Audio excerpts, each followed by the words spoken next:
Disclaimer, in this video we discuss topics of an adult nature, so it may not be suitable for a family viewing. Assalamu alaikum guys, and welcome to an episode that is demonetized so I can go raggle. Say what? It's probably an episode that would get 100 thumbs up by, on the one hand, Jimmy Savile, and on the other hand, Jeffrey Epstein. You gotta cater for your different audiences, even if they're dead and being crapped on by worms.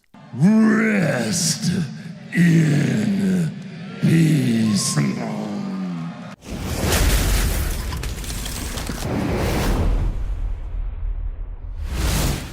Okay guys, so some of you may be aware that Netflix has started the promotion of a movie that they are planning to release on, I think, September the 9th. They have decided to call the movie Cuties, which is rather worrying considering it's about an 11-year-old girl who disobeys her parents to go and join a twerking dance group. You disgusting person. You are a disgusting person. And if that's not all, here's the promotional poster.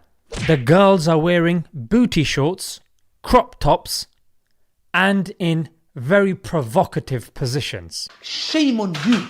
Shame on you. Shame on you. Although Jeffrey Epstein and Jimmy Savile may be dead, but it seems like their putters and their grandchildren are still roaming the streets. And Netflix has hired them. But the description of the dance group as the twerking dance group got changed after a few of them realized, hang on just a minute. I think we've gone 100% pedoflex.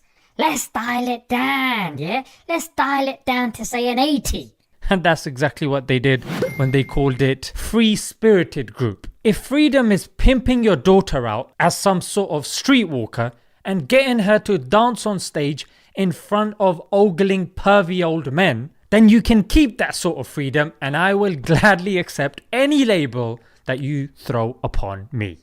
Naturally, there has been outrage, but what was interesting was it wasn't by Muslims immediately, because I think it's only about a day old. So even when non-Muslims saw this, they have gone crazy. In fact, there's a petition that has amassed, I think, over 22,000 signatures in a day.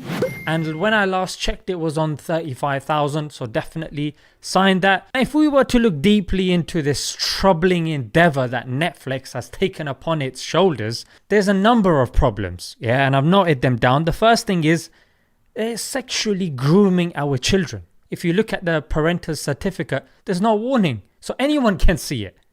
So even if you apply these parental locks, it's not going to be enough. The second thing is wrongly attributing femininity and freedom to sex and nudity. And next we have destruction of family values and the family unit.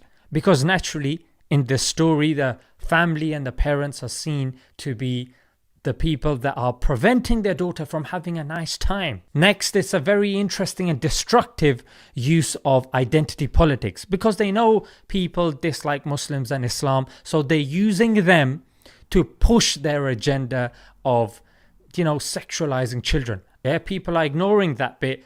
They are treating the child as a child, not as a Muslim child, because unfortunately and sadly, Muslims are being dehumanized in the media. So I think that was a breath of fresh air to see as well. And the final problem that kind of really stood out to me was desensitizing us to pedophilia. I mean, I think it was about a year or two ago where even I think a major fashion brand were putting kids on the catwalk and giving them suggestive clothing as well. And I mean, a couple of years ago, there was a TEDx talk which was attempting to justify pedophilia. Not to forget, I mean, there was an MP, that was let off. And there's plenty of stories like this. Now, there's many lessons that we can take from this. The first lesson I would say is keep your guards up as parents. Be involved in the upbringing of your children, please. Don't just trust the TV and the little lock that you've put on there and just sending your kids to school. And even yourselves, when you're watching stuff, always analyze.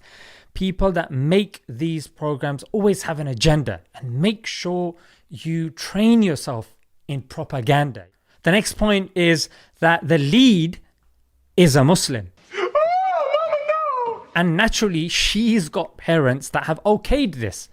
So it leads us on to the next point, which is don't be a slave to the dollar and the dime. Yeah, don't be a slave to cash. And the only way you can do this is by training yourself and your families to live simplistically and not to depend too much on materialism. Things you own end up owning you. And finally, conspiracies. Yeah, conspiracy theorists have been telling us about Hollywood and pedophilia for a very long time. And some people just do a copy-paste job. Conspiracy, no, forget that. But realize, guys, not all conspiracies are ludicrous. I'm not saying accept all conspiracies, and nor am I saying reject all conspiracies. Be open. And the conclusion, guys, considering Netflix has okayed this, there's an entire team behind this movie, and Sundance have also awarded this movie. I think all of these people need to be investigated if there is any credibility to our law, frankly. And alhamdulillah for Islam, that gives us morals, that gives us a guide, objective morality that we can live our lives such that we will attain success in this world and in the hereafter. Because if you were to ask to atheists, they have no moral compass. You know what I'm saying? In fact, they cannot even prove that bestiality or incest is wrong. Wait a minute.